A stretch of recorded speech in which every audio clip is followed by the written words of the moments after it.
Life is a sell, and you have to be able to go through life and permanently sell yourself and your capabilities to other people. That's absolutely true. If you can't sell, you can't do anything. The thing about fitness and strength is that it ties back into the other things we're saying, because it's the ultimate sell. Like, there's not a woman alive who doesn't want a strong man. And then also, by extension, there's not a man alive who doesn't want a friend who can fight. There's not a man alive who doesn't want a man who they know can throw hands. Exactly. That's the kind of friend you want. Yeah. So, like, and the reason it's the best sell is because fitness and strength is probably one of the few things left on the planet you can't buy. You can buy love. You can't. You can pretend, you can buy enough love for it to look like you have love. Yeah. You get attention from Instagram. That's right. Yeah, Yeah, you can do all that, but you can't fake being in shape. Yeah. You can go get the surgeries that doesn't look right yet. Yeah. We're still in that period where if you're built like a tank, you're like, okay, he must be at least dedicated. At least He's dedicated. At least he's disciplined. He could be dumb. He could be broke. But he's dedicated. He is disciplined. Exactly. I'll tell you right now, if someone comes here to pitch me or try and convince me to do anything and they're fat, I look at them like, You can't control cake in your mouth, but I have to give you how much? 300 G's. Exactly. I'm telling you. Real shit. Let's think about our brands and all of us online. If I was out of shape saying the same things I'm saying, would anyone listen? No chance. No They wouldn't. chance, bro. They look and go, Tate's 38 and he still looks like a f***ing tank, and he says he works hard. He must work hard. He must do it. Yeah. And I mean, obviously, I'm not saying that a guy with muscles will never snake you, but it shows they respect themselves. Yeah. And if they respect themselves, they probably have respect to a degree on their name, and they don't want to be known as a complete scammer because they have some self-respect. And they're dedicated, and they can show they're dedicated, and they can apply themselves. You add all these things together, it's simply easier to trust a guy who's in shape than a fat. And you're right. It's just easier to trust them. Yeah. It's It's not trying to say they won't snake you, but it's a very good first. And if you can sell, you can do anything. Like the number of business ideas I get sent my way, people go, I have this fantastic product. I have glasses. And you just have to sell it. And I'm like, that's all the work. You want to be 50-50 because you can provide me glasses and I sell it. But what's a better position to be in? Me being able to sell glasses and not having glasses, so I have to go find some. Or you having a load of glasses nobody wants.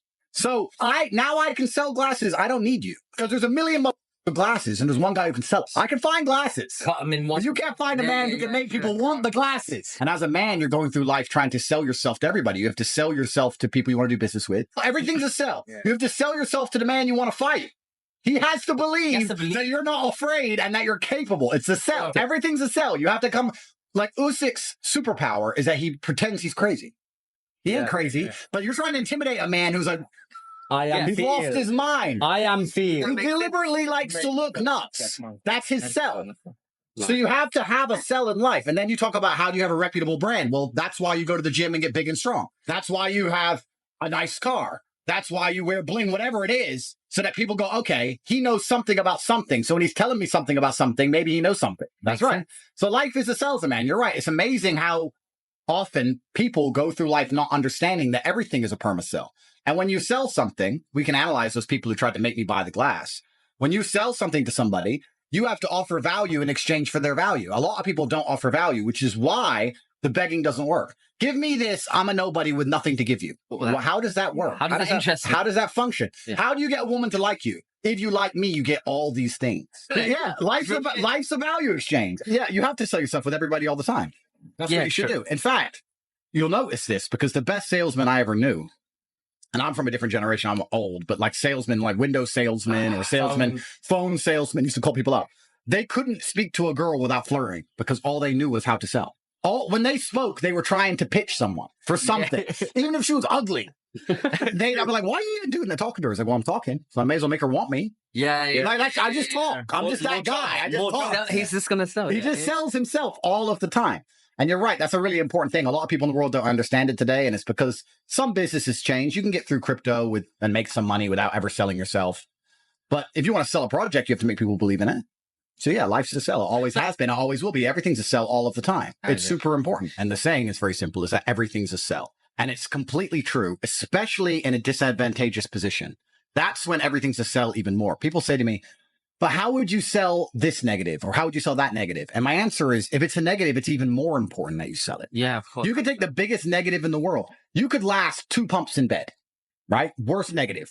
But if you're going to sit there, and say to the girl, oh, well, just warning you, I'm only 2 pumps in bed, blah, blah, you're never going to last. You have to put a sell on it. Yeah. You say, bitch, I'm busy. I'm making money. Wait, what time? I ain't got time. I'm gonna fill you up. I'm back to work. I ain't got time for this. I need some muscle. I got stuff to do. If the boss go, I'm getting rich. What's my time? She'll be like, he's the man. I'm here for a good time, not a long time. That's right. Yeah, I get it. Everything in life is a sell. And we made it very clear, all the advantages of those things. You have to put a sell on everything all of the time. If you have a girlfriend and you lose all your money and you say to your girlfriend, I'm broke now, she's going to leave. You just say, look, something fantastic's happened. I put all this money into all these projects. They haven't paid off yet. Now we're going to have to live Spartan for a little while. But this is important because when it pulls off, we're going to appreciate how rich we became. Because now we're going to live Spartan for a couple years. Then we're going to be fucking rich. Put a sell on it. You lost all your money on a meme coin. It doesn't matter. You got to put a sell on it. But people don't do that. They just sit there and go, I lost everything. Feel sorry for me. Feel sorry for me is And then she ends up trusting. And it's going to get harder and harder for anyone out there who's not prepared to compete.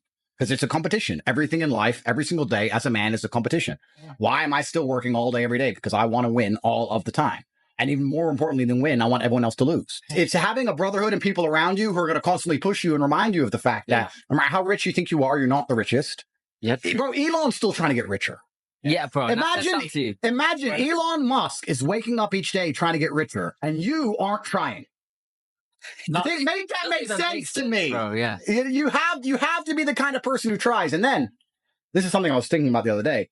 It's actually funny when you talk to most men about, their ailments or what's stopping them getting ahead. It's what they think in their mind. And I sit and say, so a thought that you created beats you? Like you're struggling with a thought that you made. Think about that. You're not in a trench in Ukraine. You're at home struggling with your own head for a thought that you made up, and now it whooped your ass. Bro, think about that. I'm going to think of a thought, and then it's going to control me and wreck my life. Fuck the win. You have to lose. That's where the joy is. The joy is not in my winning. The joy is at looking at the man I beat, knowing he lost. Yeah. That because the loss always hurts more than the win feels good to the winner. Yeah. The emotional spike of winning doesn't compete to the emotional devastation of losing. Yeah. So that's how you gotta go, all right, I don't give a about the win. I'll be happy if I win. No. He has to lose in front of his wife, his kids, everyone who cares. Everybody who believed in him has to watch him lose. Because I did it. And that's the joy of it. And that's why people like Elon, that's why all the winners of the world are still trying to get rich. It's funny, a lot of people go through life not viewing it as a competition, whereas that's how I view life all of the time. It is. If I drive down the street, I'm looking around. There better not be a car sexier than mine. I better have the baddest whip. I better have the baddest bitch and the baddest whip. Otherwise, I get mad. You gotta buy another one. Yeah, if something comes up next to me, I'm like, that maybe some people might think that one's as good as, not even better. As good as. Nah, it's carbon fiber, everything, gold plate mine. I have to do something because everything is a permanent competition all of the time. That's the masculine realm. It always has been endless competition. That's all it's ever going to be. If you're competing with every other man on earth and you're the kind of person who only acts when they're motivated, you're going to always permanently lose against the men who act when they're not motivated because they're going to act more often than you. Yeah. So it's like, as soon as you say, I'm the kind of person who needs motivation, what you're saying is I'm a loser. Yeah. And I've lost. So when you don't want to train, when you don't feel like training, that's when you have to train anyway. That's when you have to train. That's right. And it's compounding interest. If you have a guy who goes to the gym and tries 70% every day, as opposed to a guy who goes gym and tries 100% when he feels like it, the 70% guy's in shape. The 50% guy's in shape. The 100% guy ain't. Yeah. And that's the bottom line. You're never going to feel like doing the things you're supposed to do. That whole mind frame is the wrong frame to look at it. You need to make a list of things that you must do and you need to do them anyway. And that's how you become a winner in this global, never-ending, permanent competition. It's a global, never-ending, permanent competition. And no matter how far ahead you get, you have to keep trying to get bigger and get further ahead. Otherwise, you're going to end up crushed. Think about it. If you go gym, think about a guy who's in perfect shape. He'd be happy even if he stayed the same. But he goes to the gym trying to get bigger. Yeah. To stay the same, he's trying to get bigger. Yeah. I'm training my ass off. I'm happy how I look. I just don't want to lose it. Yeah. And I'm still trying to get stronger. Yeah. You have to be like that with absolutely everything you do because the world's permanently moving and stars are tearing through space and the earth is spinning and you're either going up or down. There is no still.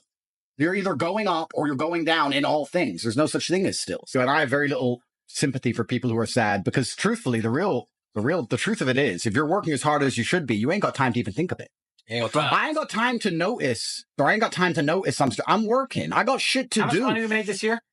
100 million. By House the time I finish my work, I'm tired now. And I have to recharge for the next day. You have time to sit around thinking about being sad. And that means you're not. Have you done your training?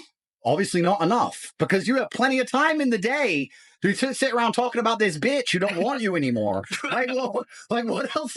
You should be too busy for that. You can outpace negative thoughts by simply just working like an animal. Yeah. You can outpace them by just working like an animal. You won't feel sad if you start training 3 times a day. But it's super important. The better you become as a person, the better friends you have, and then the more accountable they hold you, and then the better you become as a person, and it's a positive spiral. There's so many negative spirals we talk about, people on the internet, or people say, oh, I started gambling, started drinking, and my life just spiraled down. But your life can spiral up just the same if you start actually taking things seriously and doing your best. It's amazing how your life can spiral up. There'll be some people you have to leave behind. There'll be some people who you won't, and there'll be some people you meet along the way. But an upward spiral is just as real as a downward spiral. And people only talk about the downward one because the downward one doesn't require discipline. Downward one is just acting on whims and trying to be happy. The fastest way to end up in a downward spiral is to wake up as a man and say, what will make me happy today?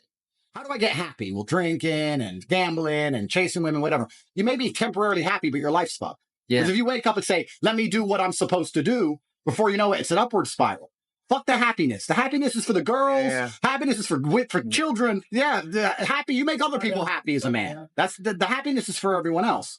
I talk about these things a lot, but there's no light without dark. That's the best thing about life. The best thing about life is the suffering in the bad times. 100%. You don't appreciate money unless you remember being broke. And you don't appreciate having a good girl unless you remember that silly who you cared about who was around. Then when you get a good girl who's loyal and behaving, you're like, now I appreciate you. If they were all like that, you wouldn't appreciate any of them. The worse it is, in fact, the better it's going to be. The farther a ball drops from, the higher it bounces. So if that girl's really with you messing around with it, that's good. So when you get a good one, you'll appreciate her, and you'll appreciate. There is really no negatives in this world. And if you're truly about it, if you really want to be the kind of guy who wins, you don't have time to wait. You don't wait for an arbitrary date in the calendar. The reason that New Year's resolutions don't work is because people deliberately wait for New Year's, which proves that they were never about it in the first place. That's the beauty of masculine competition. That's the point. Even as hard as I train, if I lived alone with a chick, I wouldn't train like I do training with all you guys. All you guys are here training every day, so I have to train every day. But no, that's the beauty of it. So these people, when I was saying that motivation is actually an annoyance, not only when people ask me for it, but even the idea of me being motivated myself, I've removed beyond that frame. Because if you focus on something, it becomes real. If you start waking up saying, I'm not motivated today, then you're going to wait for the days you're motivated. Forget the idea of motivation. Forget it. It doesn't exist. It's not real. You have to perform every single day if you want to stand a chance of winning. 100%. So it doesn't matter if you're motivated or not. On the days you are motivated, it's like finding 20 pounds in your pocket. Okay, you got lucky, whatever. But most of the time, you just got to do it yourself and go and get it. Whenever anyone... 100%. Exactly. Whenever someone says to me, oh, I need motivation, the second they say that, my first thought is, you're an idiot. And you're 100%. Born to lose. 100%. You're born to lose, because the men who win, they've never asked anyone for motivation. Ever. They just wanted to do it.